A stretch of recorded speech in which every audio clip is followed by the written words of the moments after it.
Alors maintenant, je vais donc rentrer dans le vif du sujet et vous parler des projets associés qui nous ont permis de construire le projet Value. Il y a le projet Euro eCity, donc eCity, traduisez TIS, ou TIC plutôt, ce projet qui a en fait en quelque sorte proposé un langage européen partagé sur les qualifications et les compétences professionnelles dans le domaine des TIC. Donc un langage qui est basé sur les résultats d'apprentissage et sur les niveaux IQF. Un langage basé également sur une grammaire internationale qui comprend un glossaire de verbes d'action. Je vous présenterai des exemples par la suite. Donc ce projet-là est destiné à l'ensemble des... Enfin, en tout cas, le cadre qui a été défini est destiné aux professionnels TIC dans tous les secteurs de l'industrie. Et ce projet a permis de définir 36 e-compétences destinées donc aux utilisateurs, aux entreprises publiques et privées, aux partenaires sociaux et d'une manière plus large aux institutions éducatives en Europe. Voilà, alors ce que ça donne, donc ces 36 compétences sont présentées sur 5 niveaux et sont mises en correspondance avec les niveaux préconisés par le cadre européen de qualification. Ça, c'était pour le premier projet. Donc, le deuxième projet auquel s'est adossé le projet Value et le projet DOSI, porté par les Italiens. DOSI, qui signifie Developing Organizational Skills for Workers. Donc, projet pour le développement des aptitudes, des compétences, on dirait, organisationnelles pour de jeunes travailleurs. Donc un projet, alors qu'est-ce qu'on entend par compétences, enfin qu'est-ce que ça intègre chez nos partenaires, compétences organisationnelles. Cela intègre les compétences sociales, les compétences de communication et les compétences d'organisation qui peuvent être donc classées. Alors vous avez remarqué, il y a du texte français et en anglais. Bon, j'ai aussi fait quelques oublis au passage, c'est pas bien grave. Donc ces compétences, elles renvoient aux compétences de base, aux compétences globales, donc liées à la compréhension de l'activité et de l'activité de l'institution dans laquelle l'individu travaille. Les compétences sociales, de coopération, de communication, les compétences liées à l'activité de travail, par rapport à un diagnostic, par rapport à la résolution de problèmes, de la prise de décision, etc. Donc, autres compétences, alors après on pourra discuter, moi je vous présente les résultats de ces projets-là. Autres compétences mentionnées, l'autonomie, la prise de risque, le contrôle de soi, la mobilisation des ressources à bon escient, et enfin, apprendre à apprendre. Donc, l'objectif de ce projet était d'améliorer la qualité des systèmes d'apprentissage à travers la définition d'une méthode et d'un modèle qui propose en fait une alternative pour l'enseignement auprès de jeunes qui étaient inscrits dans des programmes de formation, emploi-formation propres en Italie, enfin, des contrats spécifiques, des contrats emploi-formation, dans lesquels donc il y avait des temps, enfin il y a des temps de travail et des temps de formation. Donc en fait c'est un contrat en alternance. Et l'autre objectif était de faciliter l'accès de ces jeunes à la formation professionnelle à partir du moment où ils entraient sur le marché du travail. Donc, ce programme, en fait, il était destiné à des jeunes qui étaient très éloignés de la qualification. Les objectifs qui étaient définis, alors qu'est-ce que je peux ajouter? Voilà, donc l'objectif était de créer un système de formation, un système d'apprentissage ouvert et flexible, avec un certain nombre de modules et des ressources d'apprentissage appropriées. Ce projet prévoyait également de préparer les enseignants à accompagner donc ces jeunes dans l'acquisition et le développement de ces compétences transversales. Et il prévoyait également un système d'évaluation et de certification de ces compétences transversales. Alors voilà les différentes catégories de compétences clés qui ont été définies. Communication, alors comme on dirait ici, application of level, c'est les opérations de base, je crois, on les traduit de cette façon-là.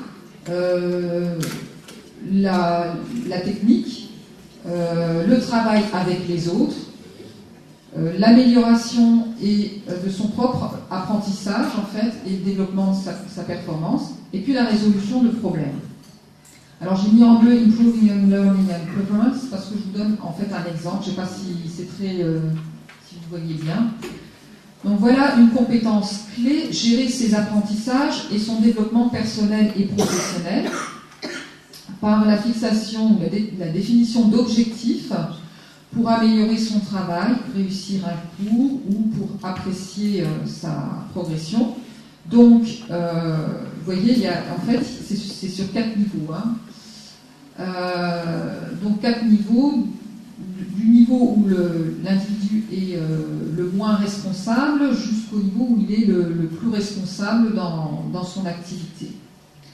Et donc sous chaque niveau, pour désigner, enfin, pour qu'on puisse se repérer par rapport à la responsabilité, on va indiquer dans quelles conditions l'individu va faire réaliser cet apprentissage. Donc là, vous voyez, pour le premier niveau, il va travailler avec quelqu'un en fait, qui va le superviser.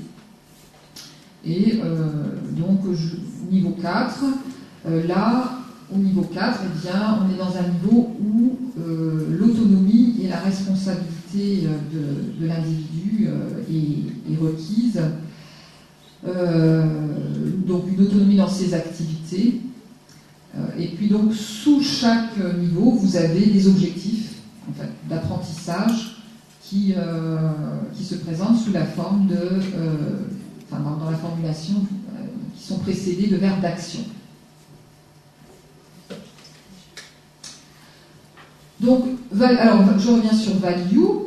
Donc, le projet Value a été organisé alors, ça se passe de cette façon-là dans les projets européens.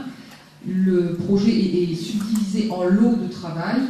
Donc là, on a 6 lots de travail qui sont répartis entre les différents partenaires du projet. Donc il y a un lot qui concerne la conduite du projet et qui est généralement attribué au coordinateur du projet. En l'occurrence, il s'agissait de la Fondation Polytechnique de Milan. Et puis ensuite, chaque lot est porté par un responsable, mais l'ensemble des partenaires est mis à contribution pour le travail qui est à produire dans chaque lot qui sont programmés dans le temps.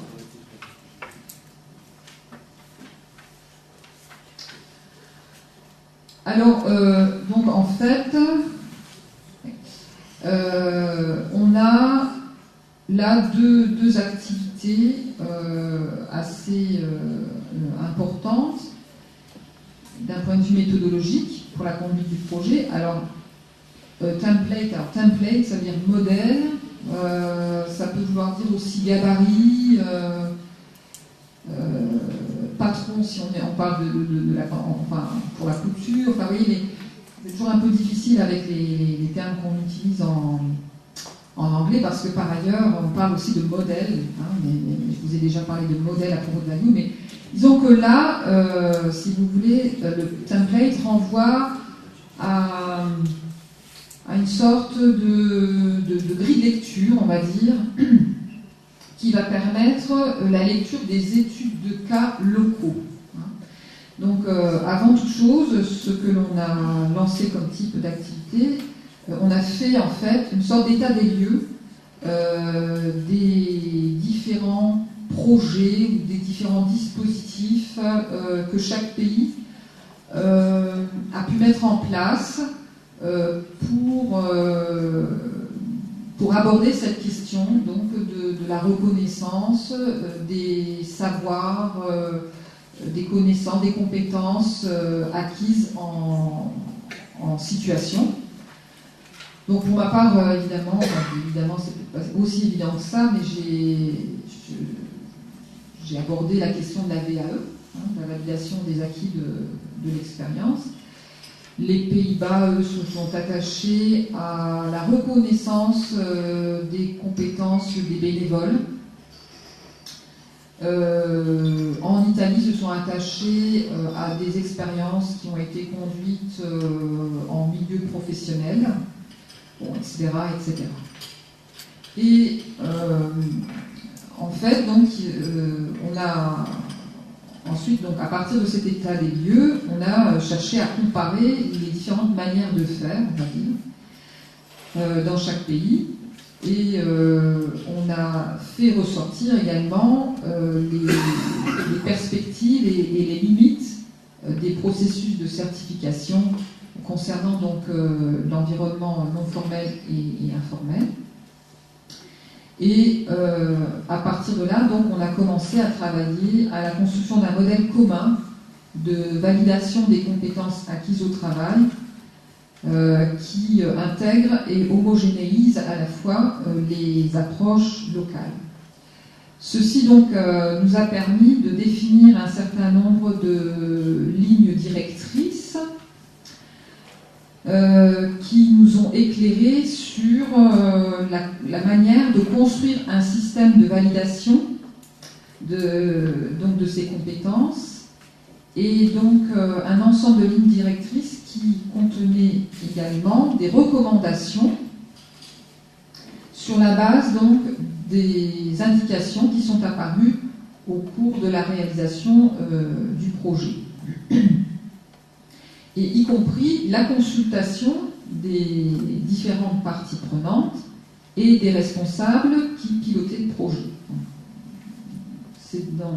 Alors quand nous nous retrouvions, quand Isabelle disait tout à l'heure que je faisais le globe-trotteur, en fait on se réunissait à raison de, enfin peut-être tous les 4 ou 6 mois, on se réunissait justement pour mettre en commun nos réflexions et élaborer progressivement donc, ce modèle.